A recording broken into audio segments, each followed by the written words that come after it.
Plutonium is 240,000 year total life, roughly.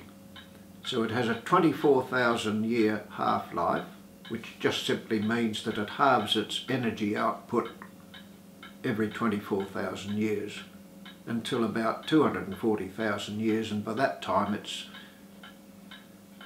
nearly spent as far as an energy output in the form of radiation.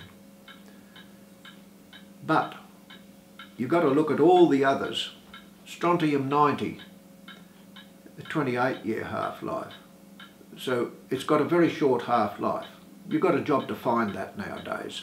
It's so far down the road in decay, in the terms of decaying, it's largely gone.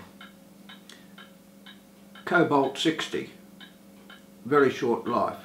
50 years it's spent, and yet it was, when it was very new, a new isotope that comes out of that explosion. They had one big explosion there, Tadji, that was a bomb.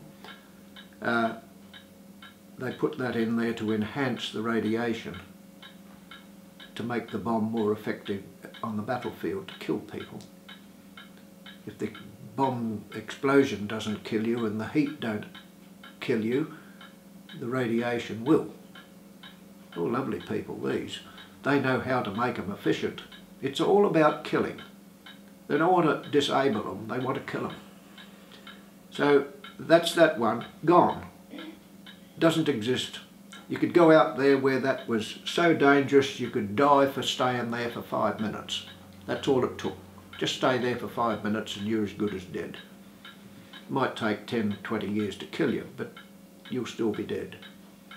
You could go out there now and sit down and suffer no real ill effect because it's decayed. Then there's cesium-137, another one, very short half-life. 50 or 60 years, it's gone. Iodine-131 is another one. It causes cancer in your thyroid. All those short life, gone. But at the time, up till from days, weeks, months and several years, they were so dangerous that they would still kill you, 7 or 10 years later if you received into your lungs or in the food chain, or just had it on your hands in the form of dust and happened to eat without washing your hands. All those things were so dangerous they all killed you. Nowadays, if you go back 56, 53, 52, all that period when they tested, right up till 63, that's when it officially ended.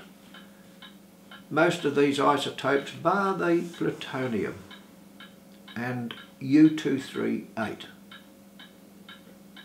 Du-238, it's supposed to be called depleted uranium.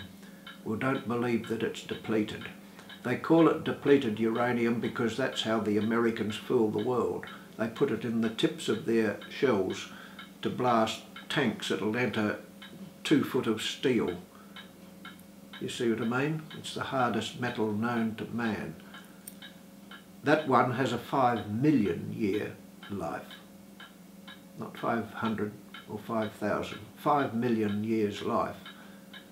While it's not as dangerous as plutonium, it's still highly dangerous if it's ingested.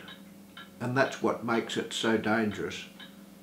It aerosols when it explodes. Well, this stuff explodes and literally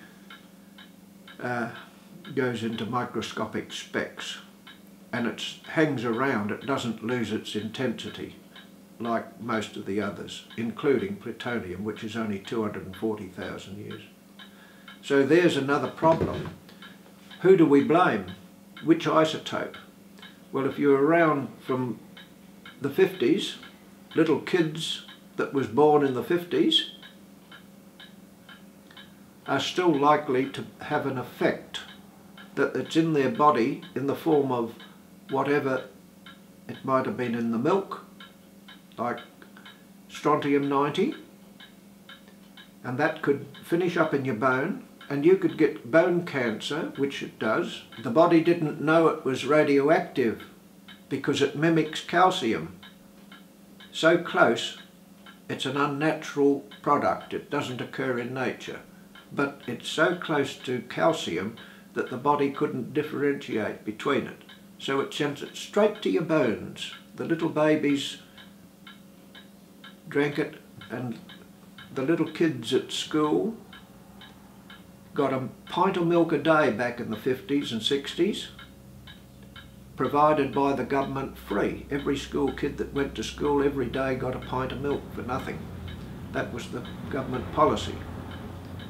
Little did they know that they were feeding the bloody children poison. It's shocking, so shocking. It still affects me today. How that was allowed to happen, and then they covered it up by having a survey. It went on for 20 odd years, collecting the bones of little children and babies that died without the permission of their mothers. And then they wanted to know how much of this strontium got into the food chain. Well, that's humanity gone bad. The long and the short of all this is that there's people today that are still getting cancers, even in old age, that it may well be directly related and due to what they suffered in the way of the contamination in the food chain.